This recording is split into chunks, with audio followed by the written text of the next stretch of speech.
In the quiet town of Cartersville, Georgia, something happened that no one would forget.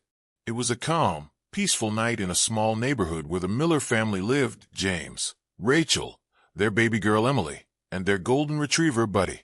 The stars were out. The air was still. Inside the house, Emily had just fallen asleep upstairs in her crib. James and Rachel were finishing up the day, watching TV in the living room. And Buddy, always loyal and alert, was lying on the rug by the front door, his eyes half open, just watching the world go by. What the Millers didn't know was that something dangerous had already begun. Inside the kitchen, an old electrical wire sparked near the stove. Slowly, quietly, smoke started to rise. At first, it was just a small flicker of flame. Then it grew. It spread across the cabinets and began crawling down the hallway. The house, their safe little world, was turning into a trap. Around 2:18 in the morning, the smoke detector finally screamed. Loud, piercing. James and Rachel woke up in panic. They leapt out of bed, confused and coughing. James grabbed Rachel's hand, and they rushed to the stairs. The house was filling with smoke fast. They called for Buddy.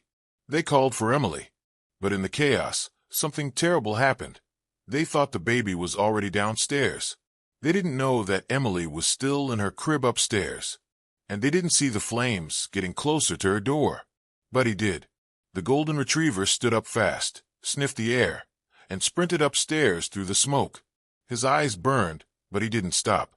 He reached the nursery, where Emily was crying in her crib, surrounded by a growing orange glow.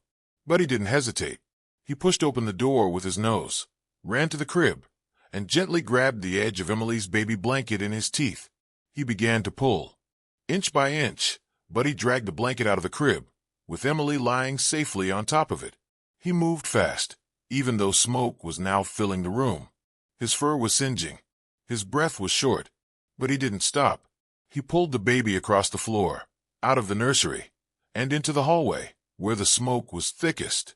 At the top of the stairs, James appeared through the haze. His eyes went wide as he saw Buddy, dragging baby Emily through the smoke. James rushed up, scooped Emily into his arms, and grabbed Buddy's collar. Together, the three of them ran downstairs and burst out into the cold night. Rachel was already outside, screaming for them. She cried when she saw them all alive. Just moments later, the entire second floor of the house collapsed into flames. Buddy was rushed to the emergency vet. He had burns on his paws and nose. He was coughing from all the smoke. Emily had some scrapes, but nothing more. She was safe.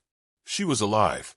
The story spread quickly, first through the neighborhood, then across the state. And soon, national news stations were telling the story of Buddy, the dog who ran into a burning house to save his baby sister. 2 weeks later, at a community park in Cartersville, the Georgia Humane Society gave Buddy the Heroic Dog Award. There were cameras, reporters, applause, but none of that mattered to Buddy. He just wagged his tail and licked Emily's face. Today, the Millers have a new house, and Buddy has his own special bed next to Emily's crib. He never lets her out of his sight, because sometimes heroes don't wear capes. Sometimes they wear fur. And on that cold night in Georgia, when everything could have gone so wrong, one dog did something no one expected. He didn't bark. He didn't wait. He didn't think twice. He just ran in and saved her. Because that's what love does.